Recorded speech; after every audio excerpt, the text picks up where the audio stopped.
Anxiety বা উদ্বেগ খুব স্বাভাবিক একটা প্রসেস। আমাদের মনে হয় না এমন কেউ নেই।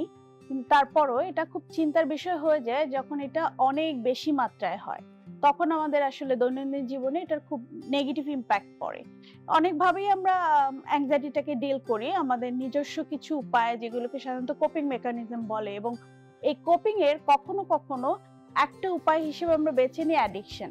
এখন এই অ্যাডিকশন হতে পারে অনেক ধরনের। আমরা হয়তো খুব বেশি স্ক্রিনে সময় কাটাচ্ছি, যেটা আসলে অ্যাডিকশন লেভেলে চলে যাচ্ছে স্বাভাবিকের চেয়ে বেশি।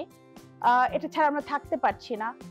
ইভেন কখনো ড্রাগ অ্যাডিকশন এর মতো জায়গায়ও নিয়ে যেতে পারে। সো সেই সব ক্ষেত্রে যখন অ্যাংজাইটির একটা আউটকাম হিসেবে অ্যাডিকশন আসছে এবং তখন কিন্তু আমাদের আসলে প্রপার কোনো হেল্প নেওয়া ভীষণ ইম্পর্টেন্ট হয়ে দাঁড়ায়।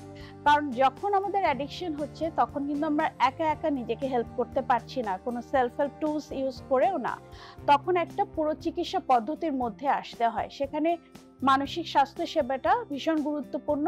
অনেকভাবে হতে পারে কাউন্সেলিং, সাইকোথেরাপি এবং বিশেষ করে যখন ড্রাগ অ্যাডিকশন এর মতো বা অন্য কোনো আম আ অভ্যাস অ্যাডিকশন লেভেলে চলে যাচ্ছে, তখন আসলে একটা মেডিকেশনের হেল্পও প্রয়োজন হয়।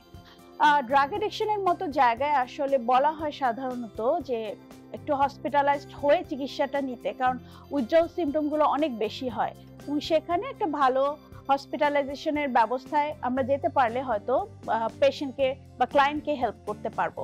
প্রমিসেস সেই দিক থেকে একটা খুব ভালো প্রতিষ্ঠান যেখানে সার্বিকভাবে আ আ অ্যাডিকশন এর জায়গাটায় হেল্প করা হয়। কারো যদি প্রয়োজন হয় প্রমিসেস এর হেল্প নিতে পারেন। ধন্যবাদ।